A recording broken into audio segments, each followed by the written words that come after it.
This video is going to show you how to solve and graph an OR compound inequality. You'll notice that I have two simple inequalities separated by the word OR. Our first step is to solve both of them. Let's draw our line and subtract the 9 from both sides. That goes to a 0, leaving me with a 2x. 17 minus 9 is a positive 8. Divide both sides by 2, leaving me with an x on this side. 8 divided by 2 is 4. We ask ourselves, did I divide here by a negative? I did not, so my inequality stays the same. And we come over here and solve the second one. Draw our line, subtract the 10 from both sides. That becomes a 0, leaving me with a 5x. 10 minus 10. I have a 0 over here, and I cannot just cancel that out. I need to put the 0 as a placeholder here. Okay, so I have 5x less than or equal to 0. It is okay to have this 0 here. Our last step again is to divide by 5. That cancels to a 1, leaving me with an x. 0 divided by 5 is a 0. Again, it's okay. And I ask myself, did I divide by a negative?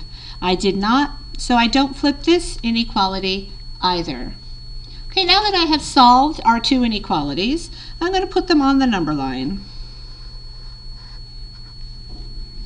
One of my numbers is a 4, and the other is a 0. Those are the only two numbers you have to put on this number line. 4 is greater than 0, so it's going to be farther to the right, and I'll put the 0 over here. Let's graph this inequality first. X is greater than 4, so my circle is on the 4. It can't be equal to a 4, so my circle is open. And all my answers are larger than 4, so I am going to graph out to the right.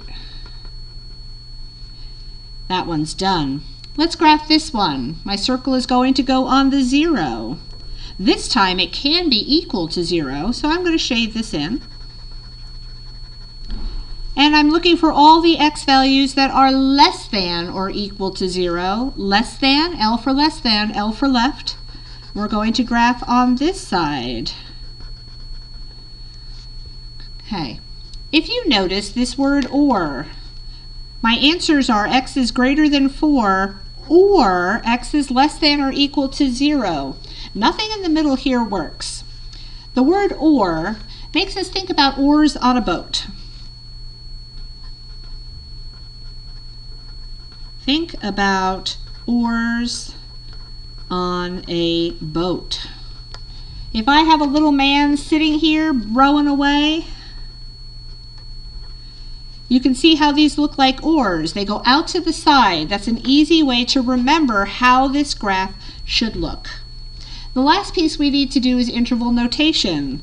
I have two inequalities. I have two lines, so I also need two intervals. So let's do this one first. This one is going forever in this direction.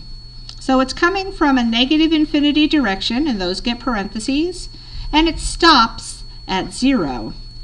My circle is shaded, 0 is included, so he gets a bracket.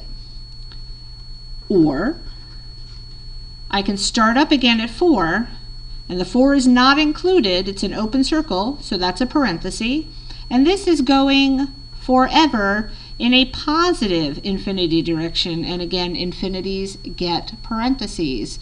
So my final answer in interval notation looks like this. The graph looks like someone is rowing a boat.